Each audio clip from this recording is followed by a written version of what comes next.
नमस्कार, मैं हूं सानिक और आप सब देख रहे हैं न्यूज 21 स्पेशल बुलेटिन में आप सबका स्वागत है। चलिए गौर करते हैं आज की ताजा खबरों पर। रायसेन जिले में 9 अप्रैल से 23 अप्रैल 2026 तक पोषण पखवाड़ा शुरू हुआ है। आंगनवाड़ी केंद्रों पर महिलाओं और बच्चों के परिवारों को पोषण के बारे में जानकारी दी जाएगी। घर में उपलब्ध सामग्री से पौष्टिक भोजन बनाने की सलाह दी गई है। इस वर्ष की थीम है पहले 6 वर्षों में मस्तिष्क विकास। बच्चों के सही खान पान, शुरुआती शिक्षा और कम स्क्रीन टाइम पर जोर दिया जा रहा है।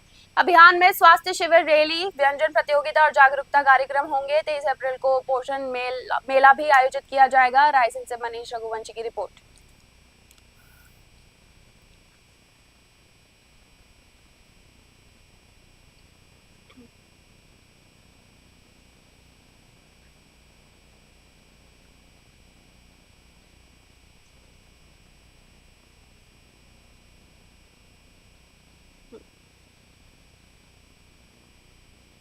गुना में नानाखेड़ी मंडी में गुरुवार दोपहर पुरानी रंजिश में एक व्यापारी पर फायरिंग की गई। दुकान पर बैठे संजीव जैन पर आरोपी ने पिस्टल से 2 गोलियां चलाई जो दीवार में लगी। तीसरा फायर अटक गया जिससे बड़ा हादसा चल गया। फायरिंग के बाद व्यापारी और लोगों ने मिलकर आरोपी को पकड़ लिया और पुलिस के हवाले कर दिया। पुलिस ने आरोपी छोटू बैरागी को गिरफ्तार कर लिया है। बताया जा रहा है कि यह हमला पुराने विवाद के कारण किया गया था। गुना से विनोद सोनी की रिपोर्ट।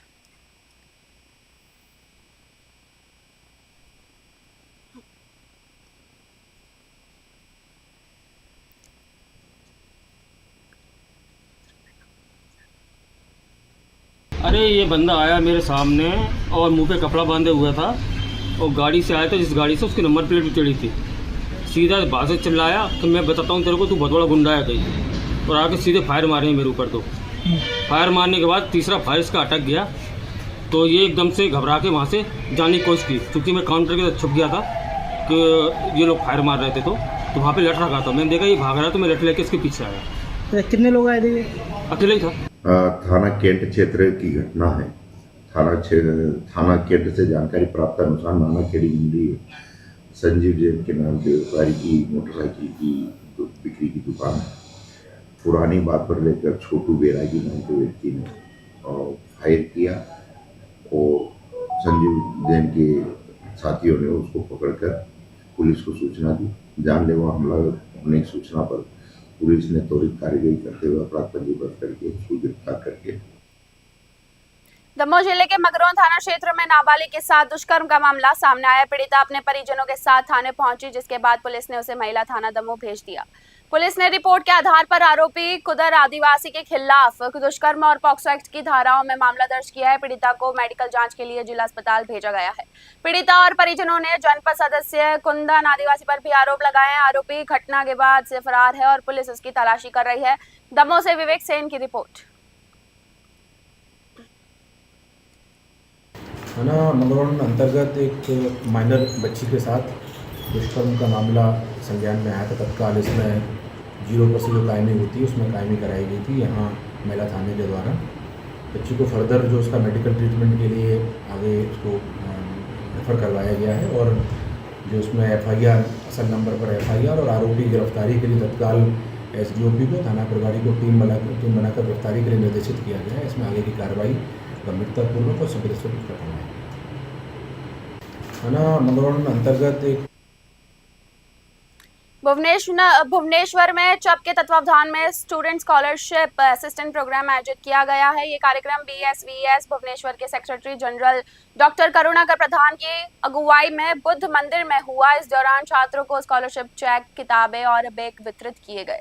कार्यक्रम में चप के कई अधिकारी शामिल रहे। संस्था की ओर से शिक्षा, इंश्योरेंस और सहायता से जुड़े कार्यक्रमों की जानकारी भी दी गई। कार्यक्रम को संस्थान की डायरेक्टर आलोक प्रभा मोहंती और स्टाफ का सहयोग मिला। भुवनेश्वर से सुधीर गोपाल की रिपोर्ट।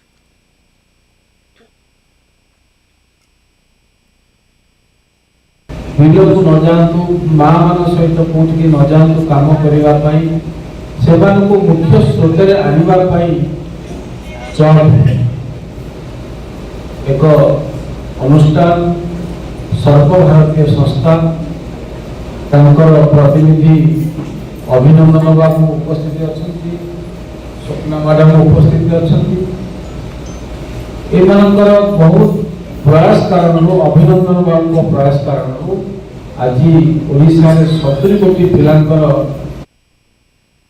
दमोह कटनी रेलखंड पर समना के पास शुक्रवार सुबह रेलवे ट्रैक पर एक व्यक्ति का शव टुकड़ों में मिला, जिससे सनसनी फैल गई। सूचना पर पुलिस मौके पर पहुंची और मृतक की पहचान बटियागढ़ ब्लॉक के जनपद सदस्य कुंदन आदिवासी के रूप में हुई है। बताया जा रहा है कि मृतक नाबालिग से दुष्कर्म के मामले में आरोपी था और 2 दिन पहले ही उसके खिलाफ एक केस दर्ज हुआ था। पुलिस उसकी तलाशी कर रही थी। आशंका है कि उसने ट्रेन के सामने कूदकर आत्महत्या की है।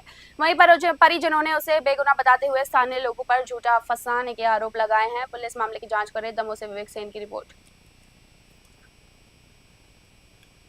एक व्यक्ति है कुंदन आदिवासी, पिताजी का नाम रामनाथ, निवासी फतेहपुर चौकी, थाना मकरोन का रहने वाला है। तो ये अपनी यहाँ बहन के यहाँ आया हुआ था समन्ना में। उसके ऊपर कोई आपराधिक प्रकरण दर्ज है मकरोन थाना में। तो उसी स्ट्रेस में आके इसने, परिजन बता रहे हैं, आत्महत्या कर लिया। ट्रेन से कट के ख़त्म हो गया है। मैम कौन सा अपराध दर्ज है? 376 का बता रहे हैं। ये मैम किसी पद पर भी थे? अभी पद की जानकारी मुझे नहीं है। जनपद सदस्य? हाँ सुना है, पर ऑफिशियली मुझे अभी नहीं मालूम है। भाजपा के 47वें स्थापना दिवस पर मंडल बल्टाना में भव्य सदस्यता ग्रहण समारोह आयोजित किया गया। कार्यक्रम में बड़ी संख्या में लोगों ने पार्टी की सदस्यता लेकर राष्ट्र सेवा और संगठन को मजबूत करने का संकल्प लिया। नेताओं ने कहा है कि भाजपा का इतिहास राष्ट्रवाद, सेवा और समर्पण पर आधारित है। इस मौके पर जिलाध्यक्ष संजीव वशिष्ठ, हल्का इंचार्ज संजीव खन्ना, वरिष्ठ नेता गुरदर्शन सिंह सैनी सहित कई पदाधिकारी और कार्यकर्ता मौजूद रहे। जीरकपुर से राजन राय की रिपोर्ट। भारतीय जनता पार्टी इसलिए बनी थी कि इस देश में जो इस देश का गौरव है उसको वापस दिलाना है। 300 धारा, चाहे धारा 370 हो, चाहे श्री राम मंदिर हो, चाहे यूनिफॉर्म सिविल कोड हो, चाहे जितने भी और भारतीय जनता पार्टी के एजेंडा थे, उन सबके ऊपर लगातार काम करते करते 2014 तक आते आते पहले पूर्ण बहुमत की सरकार बनाई और उसके बाद जो अपना हम लोगों ने प्रण लिए थे उनको पूरा किया। बल्टाना मंडल से, मंडल नंबर 3 से आए हुए समस्त मेरे मंडल के प्रधान, जनरल सेक्रेटरी और जितने भी मेरे और भी दिवस की बहुत बहुत बधाई। और जो सफर अप्रैल के महीने में श्यामा प्रसाद मुखर्जी और दीनदयाल उपाध्याय जी ने शुरू किया, वो आज मोदी जी के नेतृत्व में 11 साल से इस कदर बढ़ चुका है कि विश्व विख्यात सबसे बड़ी पार्टी हमारी पार्टी बन चुकी है और उसके आप सभी सदस्य हैं। गुना में कांग्रेस ने जिला अध्यक्ष और विधायक जयवर्धन सिंह के नेतृत्व में किसानों की समस्याओं को लेकर प्रदर्शन किया। जयवर्धन सिंह ने भाजपा पर आरोप लगाया है कि वे केवल वादे करती है लेकिन उन्हें जमीन पर लागू नहीं करती। उन्होंने कहा है कि किसानों को समर्थन मूल्य नहीं मिल रहा है और मजबूरी में उन्हें कम दामों में गेहूं बेचना पड़ रहा है। सरकारी खरीद व्यवस्था कमजोर है जिससे कई किसान वंचित रह जाएंगे। साथ ही उन्होंने क्षेत्रीय भेदभाव का आरोप लगाते हुए नेताओं पर भी निशाना साधा। गुना से विनोद सोनी की रिपोर्ट।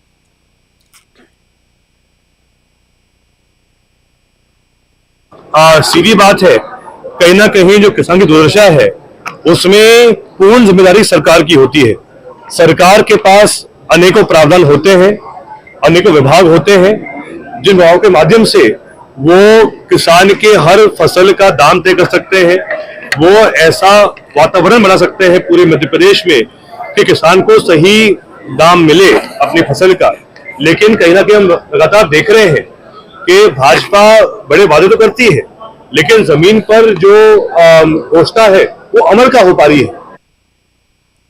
स्पेशल बुलेटिन में बस इतना ही। देखते रहिए न्यूज़ 21। धन्यवाद।